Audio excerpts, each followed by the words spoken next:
cars. 26 cars, there we go. You wouldn't let me let it go. I've just seen one of them and it's worth about $500,000. Yeah, But you've made enough money now to have the freedom that most people desire. So what is it now that's driving you to continue hustling? But that's the thing. This is the exact point, is that I thought that being rich would make me feel free, and then I became rich and realized that I was still constrained by so many things. Money will buy you some freedom, and it's kind of like the carrot they dangle over the masses, saying, if you get rich, you'll be happy because you'll be free. But if you're perspicacious enough and you're intelligent enough, when you get to the top, you will look around you and realize you're still not free. And I am still looking for the same thing I was always looking for, which is freedom. And to have freedom, you need to have power and you need to have influence. The truth of the world is that if you want to be a free individual, you need to exist outside of the constraints which have been applied to society primarily to keep the society functioning. It's like speed limits, right? The reason they make the speed limit 30 miles an hour is not because everyone needs to drive at 30. It's because some people need to drive at 30. There are members of society which are just a little bit slow and a little bit dumb, and they don't drive very well. And they have to make a blanket rule for everybody. They can't say, well, the smarter people can do 50 and the stupid people do 30. It's too hard to enforce. So they have to look at the entire group, and the entire group can only move as fast as the slowest member. Who's the most stupid member of society that will get a driver's license? Okay, this person. Will they crash at 40? Probably. At 30, no. So now everyone has to go 30 because of the one idiot.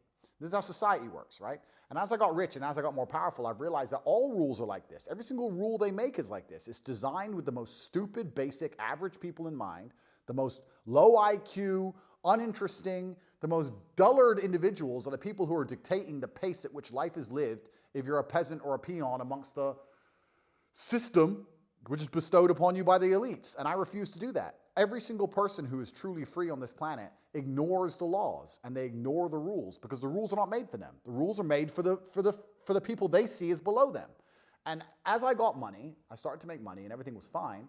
And then I realized I need a whole bunch more and a whole bunch of power and a whole bunch of influence to escape the laws. That's what I'm really trying to do. And when I say escape the laws, I don't mean murder people. I mean walk around without a mask on because I decided not to, or fly where I want to, regardless of some stupid restriction, or drive or enjoy my car. I want to drive my car, and it's a very fast car, and I don't care what the speed limit is. I want to enjoy my car at the speed I want to enjoy it at.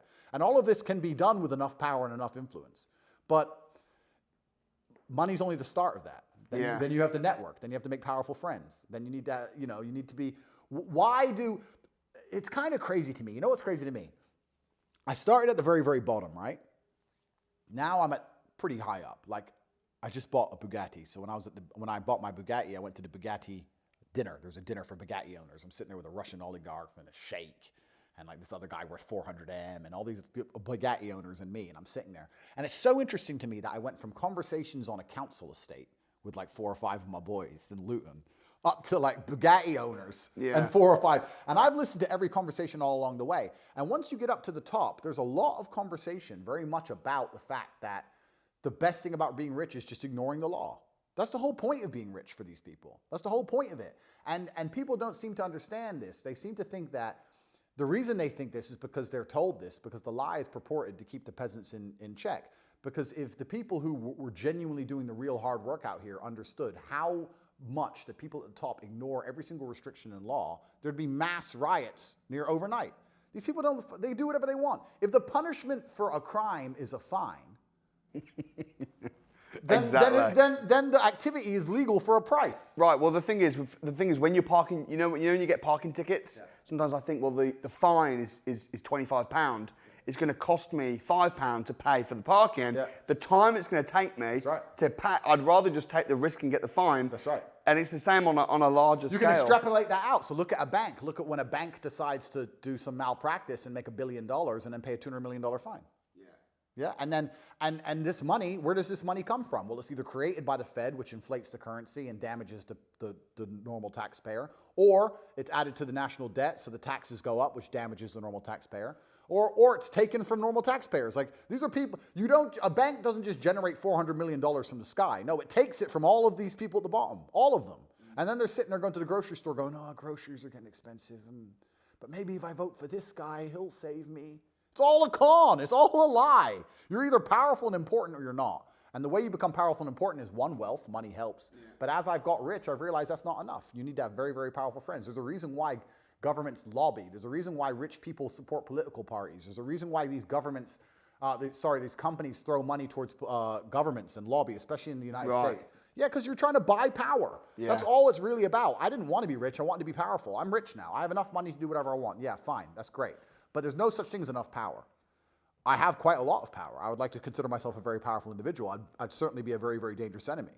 But you can never get enough of that. So this is what drives me. To answer your question, this is what drives me. It's power. It's power, because I think that's what every man intrinsically desires. If every man's totally honest with himself, I think we've all evolved to sense and seek power. I think this is the reason why we train in the gym. It's the reason we try and get money. It's the reason we try and show status. It's the reason why men of old used to walk around with swords and just kill anyone who was in their way. For power. This is who we are, right? And this is the same thing that men do now, but it's on a fiscal financial battleground. This is why men are more motivated to work so hard and get rich than females on average, because men want to feel powerful. Women, they don't care.